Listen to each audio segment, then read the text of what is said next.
जी बिस्मिल्लाहिर्रहमानिर्रहीम जी अस्सलाम वालेकुम जी सारे दोस्तों ਨੂੰ उम्मीद है कि तुसी सब खैर खरीत होवोगे और अल्लाह ताला तुहानू अपने हिस्सो ईमान च रखे तो हमेशा हसदे वसदे रहो। और जी बहुत शुक्रिया जिन्होंने लोगों ने पसंद किया, जिन्होंने लोगों ने इजहार मुहब्बत किया। और जनाब अल्लाह ताला तुहानू सारे नू खुश रखे।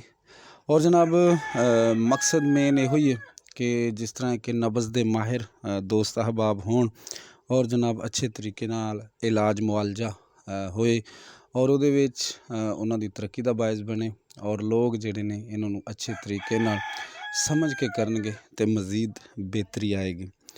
जिस तरह कि पिछला सबक भी असी याद किया और जनाब ये उज़लाती असाबी नब्ज़ यानी खुश्की सर्दी वाली जिहड़ी नब्ज़ है वो चल रही और इहदे विच कोई इतना मुश्किल काम नहीं। कुछ दोस्तों ने पूछा कि जी मिकदार नब्ज़ और जनाब अगर ये ज़्यादा मवाद नज़र आए या स्पीड तेज़ ज़्यादा होए यानी कि रफ्तार नब्ज़ दी ज़्यादा होए उस हवाले ना भी इंशाअल्लाह ताला आखिर ते 2-3 वीडियो बना के दोस्तों की खिदमत पेश करांगा।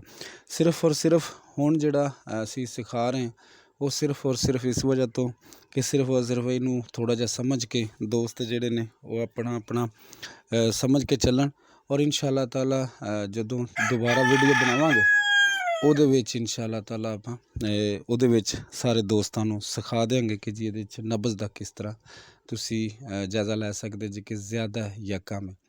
और ये आसान लफ्ज़ों जिस तरह के पहले भी दस चुके हैं कि जनाब चारे उंगलों बराबर रखनिया ने, बराबर रख के इन्हों आहिस्ता आहिस्ता उपर चुकना और जिहड़ी पहलियां 2 उंगलों के उपर नब्ज़ महसूस होवे ये जनाब उज़लाती असाबी यानी कि नब्ज़ है ये खुश्की सर्दी वाली नब्ज़ है। यदी तहरीक जिहड़ी अलामत है वो खुश्की सर्दी वाली होवेगी। ਇਹਦੇ ਵਿੱਚ ਅੱਜ ਅਸੀਂ सबक नंबर 4 ਪੜਾਂਗੇ। 4 ਨੰਬਰ सबक ਦੇ ਵਿੱਚ ਅਸੀਂ ਫੇਫੜਿਆਂ ਦੀ ਹਾਲਤ ਨੂੰ ਸਾਹਮਣੇ ਰੱਖਾਂਗੇ ਕਿ ਫੇਫੜਿਆਂ ਦੀ ਜਿਹੜੀ ਹਾਲਤ ਹੈ ਉਹ ਕੀ ਹੋਵੇਗੀ। ਅਸੀਂ ਉਸ ਹਵਾਲੇ ਨਾਲ ਅਸੀਂ ਗੌਰ ਫਿਕਰ ਕਰਾਂਗੇ। ਜਿਸ ਤਰ੍ਹਾਂ ਕਿ ਨਮੂਨੀਆ ਇਸ ਤਹਿਰੀਕ ਦੇ ਵਿੱਚ ਹੁੰਦਾ ਹੈ और इस तरह ही फेफड़ियां ਦਾ ਵਰਮ यानी ये गल कि हर वेले जिस तरह के फेफड़ियां के अंदर दर्द महसूस होना, हर वेले फेफड़ियां की अलामत के अंदर बहुत सारिया ऐसिया चीज़ां ने जिहड़ियां महसूस होंदियां ने। और इसी तरह ही ये जिहड़े फेफड़ियां के पड़दे होंदे ने वो पड़दियां के अंदर सोज पै जानी और सीने के अंदर हर वेले जकड़न का एहसास होना कि जिस तरह सीने के अंदर किसी चीज़ ने पकड़ लिया, किसी चीज़ ने उन्होंने घुट लिया, यानी ये अलामत महसूस होएगी। फिर कहांगा चारे उंगलों बराबर रखनिया ने, बराबर रख के आहिस्ता आहिस्ता उपर चुकना। चारे उंगलों के उपर तुसी ज़रा गौर करना जे अगर पहली शहादत वालियाँ शहादत के नाल वाली उंगल तो शहादत वाली उंगल के उपर महसूस होवे तो जनाब ये उज़लाती असाबी तहरीक यानी पहलियां 2 उंगलों के उपर जिहड़ी महसूस होवे। इहदे विच अलामत खुश्क दमे की भी हो जाती कि खुश्क दमा जिहड़ा इहदे च महसूस होंदा और इसी तरह नमूनिया फेफड़े के अंदर वरम और इसी तरह जिहड़े फेफड़े ने उन्हां दे जिहड़े पड़दे ने उन्हां दे अंदर वरम पैदा हो जाता, सीने के अंदर जकड़न पैदा हो जाती और इनू बिल्कुल अच्छे तरीके नाल देख लेना।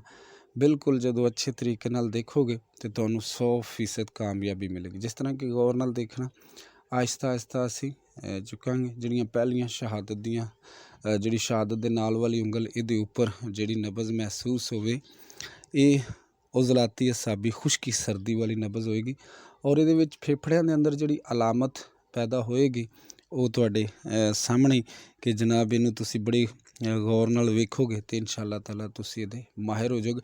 और फिर एक छोटी जी गल ध्यान च रखनी चाहिए कि कभी भी उहदे विच अलामात कभी बिगड़ भी जांदियां ने, मुख्तलिफ ज़ाहिर करदा लेकिन नब्ज़ जिहड़ी असल हुंदी उही हुंदी। वो मरीज़ के खाण पीण के हवाले नाल गल हुंदी कि मरीज़ खांदा की या उन्हें की खा के आया, ये लाजमन पुछना चाहिए। और इन्हां चीज़ों ने जदों तुसी सामने रखोगे तो बिल्कुल दिमाग नूं इक्को जगह के उपर रख के सोचना और जदों तुसी दुआ दे नंबर दे तुसी दिओगे तो इंशाअल्लाह ताला मरीज़ फौरी तौर पर अपने आप को तंदरुस्त महसूस करन लग पेगा। और पूरी कोशिश करना कि जनाब इनू समझ के तुसी जो इहदा इलाज करोगे तो इंशाअल्लाह ताला मुकम्मल तौर पर मरीज़ नू सेहत हो जाएगी। और फिर कहांगा जी, चारे उंगलां बराबर रखनियां ने और आहिस्ता आहिस्ता उपर चुकने जगनी। पहलियां दो उंगलां ते महसूस होवे तो जनाब ये उजलाती असाबी खुश्की सर्दी वाली नब्ज़ है। और इंशाअल्लाह ताला तुहानू रब कामयाब करे। और जनाब सबक नंबर 4 से बहुत शुक्रिया। अस्सलाम वालेकुम।